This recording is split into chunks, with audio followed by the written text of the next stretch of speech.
Good morning बच्चों। आज हम सीखेंगे इलेक्ट्रॉनिक कॉन्फ़िगरेशन कैसे लिखते हैं, किसी भी एलिमेंट का, किसी भी एटम का विद्युत विन्यास कैसे लिखते हैं। ठीक है, विद्युत विन्यास लिखने के लिए आपको पहले इस फॉर्मूले को लिखना पड़ेगा।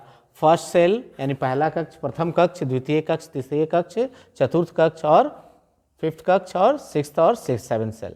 ये सेल मतलब क्या होता है? कक्ष होता है। इन कक्षों का नाम होता है KLMNOPQ। ओके, जो ये हैं सब सेल्स, इधर वाले क्या हैं? सब सेल्स है, इसको उपकक्ष कहते हैं। क्या कहते हैं? उपकक्ष। You can say उपकक्ष। और ये है कक्ष। तो कक्ष के अंदर उपकक्ष होते हैं। तो ये सेल हैं, ये सब सेल हैं। तो उपकक्ष क्या पाया था? फर्स्ट सेल में एक ही उपकक्ष होता है जिसका नाम होता है 1s। द्वितीय कक्ष में दो उपकक्ष होते हैं 2s और 2p। तृतीय कक्ष में 3 उपकक्ष होते हैं 3s, 3p एंड 3d। और चौथे कक्ष में 4 उपकक्ष होते हैं 4s, 4p, 4d and 4f। और पांचवें कक्ष में 4 ही उपकक्ष होते हैं 5s, 5p, 5d and 5f। Similarly छठे कक्ष में 4 उपकक्ष होते हैं 6s, 6p, 6d and 6f। And seventh cell यानी सातवें कक्ष में भी 4 उपकक्ष होते हैं 7s, 7p, 7f and 7d।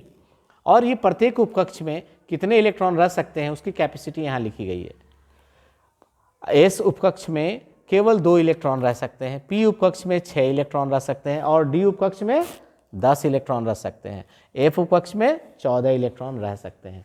लेकिन ये इलेक्ट्रॉन सारे एक साथ नहीं भर जाते हैं, ये स्टेप बाय स्टेप फिलिंग होती है। सबसे पहले इलेक्ट्रॉन फर्स्ट सेल में जाता है, इसके सारे सब सेल और सब सेल भर जाते हैं, तब इलेक्ट्रॉन जो है सेकंड सेल में भरना चालू होता है। Similarly third cell, fourth cell, और इस तरह से क्रमशः नीचे की तरफ आता है। अभी तक जितने टोटल एलिमेंट्स खोज हुए हैं सभी का जो विद्युत विन्यास है हम इसकी सहायता से लिख पाते हैं।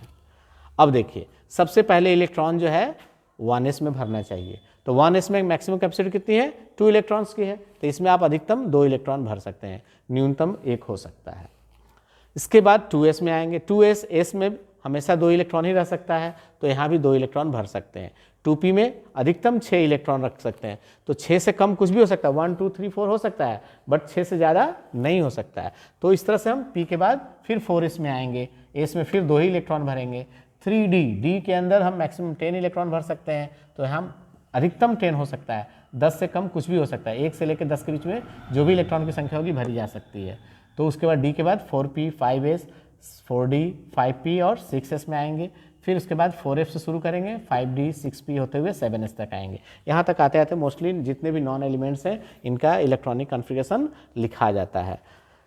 ये है आपका कॉन्फ़िगरेशन का। स्ट्रेट लाइन में आप लिखेंगे तो आप इस तरह से लिखेंगे। s के पावर में कितना होता है? इसमें 2 इलेक्ट्रॉन होते हैं, इसलिए इसके पावर में 2 लिखा जाता है।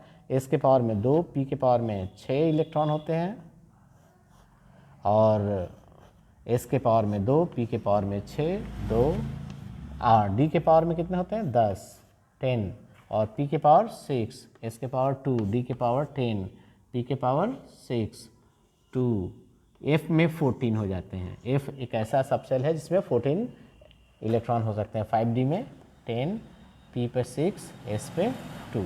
तो इस तरह से हम, ये इलेक्ट्रॉन की मैक्सिमम है। ये सारे जो तत्व हैं सभी में इसको लिखना जरूरी नहीं है, ये डिपेंड करता है कि उनके पास कितने इलेक्ट्रॉन अवेलेबल हैं, उसके अकॉर्डिंग लिखेंगे। नेक्स्ट क्लास में हम लोग पढ़ेंगे स्टेप बाय स्टेप प्रत्येक एलिमेंट का कैसे कॉन्फ़िगरेशन निकाला जाता है। तब तक के लिए थैंक यू।